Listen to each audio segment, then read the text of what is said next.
St. Paul's is celebrating its 60th anniversary this year. 60 years.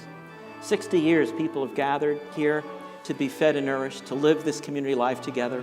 The folks who've come before us, and I would suggest even us who are seated here, we're not a people who just go home. We're not a people who just avoid the challenges of our world around us. But we engage. We're called to bring about this new life. In 1958, a group of Episcopalians living here in the town of Cary realized that there was no Episcopal Church in Cary. All of them were in Raleigh. And they approached the bishop at the time and said they'd like to start an Episcopal Church in Cary.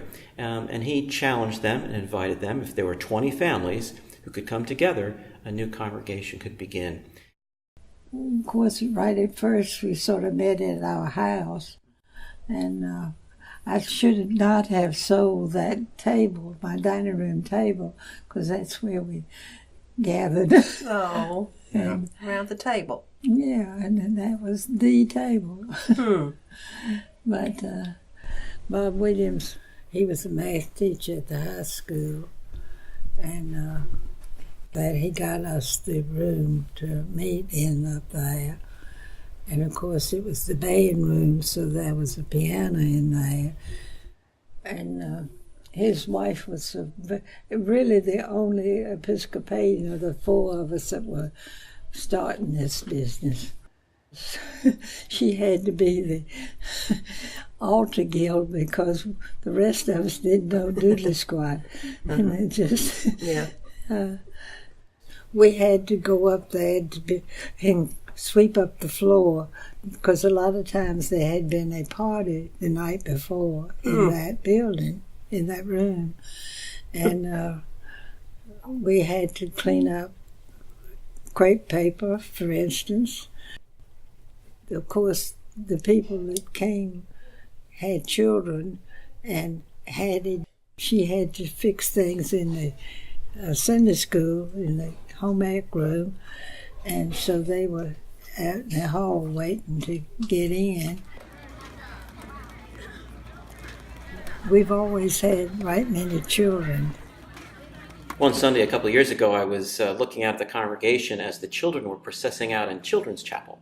I noticed one of the members of the congregation, who was one of the early members of this parish, had this big smile on her face.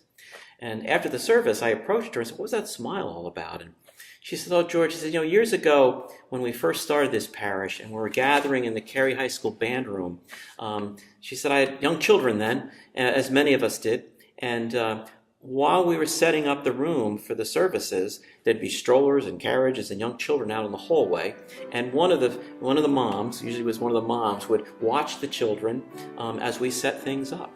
And as I sit now and watch dozens and dozens of children process out every Sunday to Children's Chapel, she says, "You don't know what that means." We started with the tin building, and the men went up there on Saturday and worked, and the ladies furnished lunch, anything to keep them going.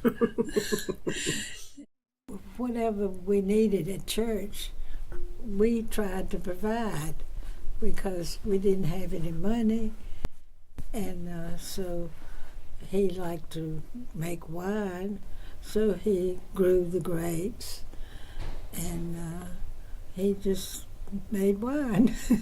He had built a little house out in the backyard, and that's where the wine was kept. That was another expense we handled.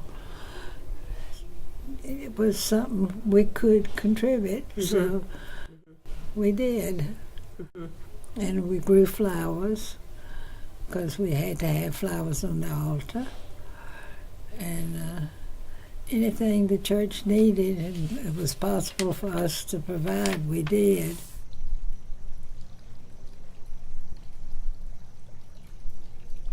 Drove through the center of Cary one day. We saw the sign. Well, actually, it was a street sign that said, Episcopal Church this way. So we came. We saw the sign. Not only were we looking for a spiritual home, but we were looking for an inclusive kind of a home.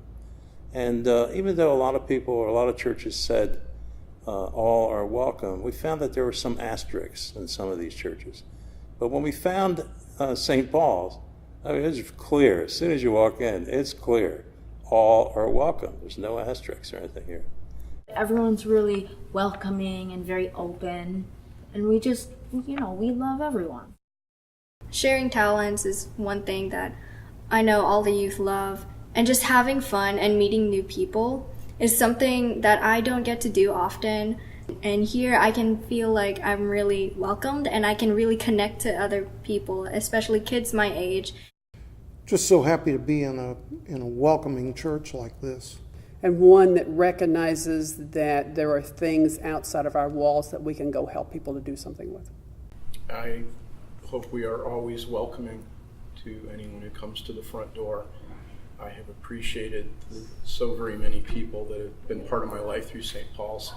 What was the most appealing about this church is the inclusiveness, the open-mindedness, and also the outreach ministries. That's what I'm most impressed with. All the ministries that we do in taking care of people. And when I think about the Eucharist, it is a memory, a remembering of this moment where Jesus broke bread with his disciples.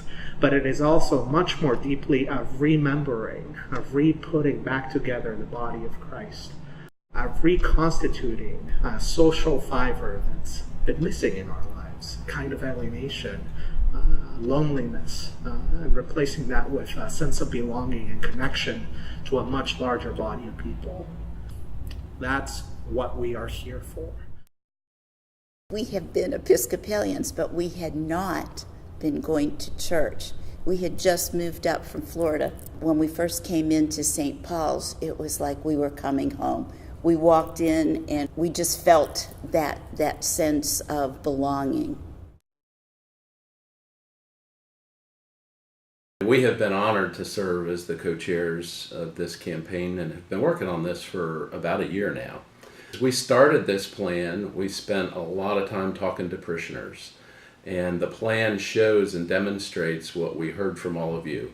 So there's new construction involved, there's additional meeting space, there's an expanded kitchen, and there's money allocated, the first money in, to take care of the existing property that we have.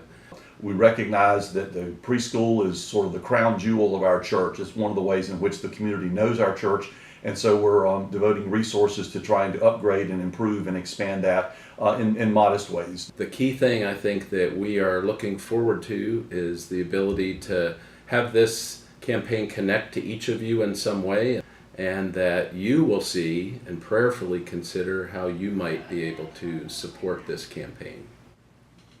Our commitment in this campaign is to not borrow money. The total amount of the project cost totals $3.25 million. And we realize that that's a large ask. And we are hoping to put the vision forward to the church to see if the church wants to respond to that. We will build what you support.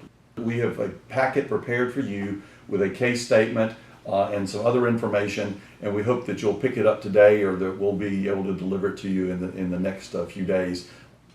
My wife Vicki and I have been coming to St. Paul's for nearly 25 years now.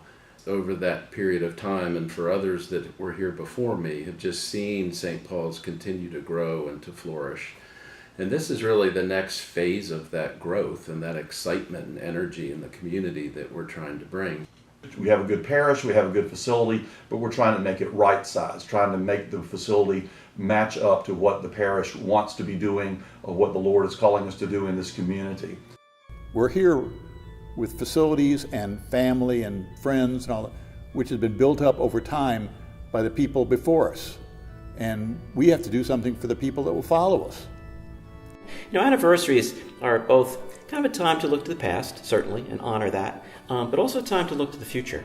And what I'd like to invite you to consider is, by looking to the past, we see our future. The early founders of this parish in the 1950s took this courageous stance to begin an Episcopal parish in Cary, a town of about 3,000 people.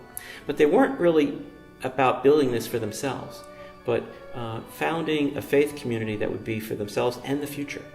And I'd like to invite us on this 60th anniversary to be like those early founders. We are now the stewards of St. Paul's. We stand on their shoulders, and we're called to look to the future. We're not here just to remember the past. We are here to take these stories of the wonderful things we've done to encourage us to be just as committed and just as courageous in stepping up to the challenge of what it means to welcome the next person that walks through our doors. As we enter into this 60th anniversary capital campaign, hope you can support in whatever way you can some of the hopes and possibilities that are before us. There's so much ahead of us, so much exciting ministry ahead of us, and I'm looking forward to the years ahead and being a part of that.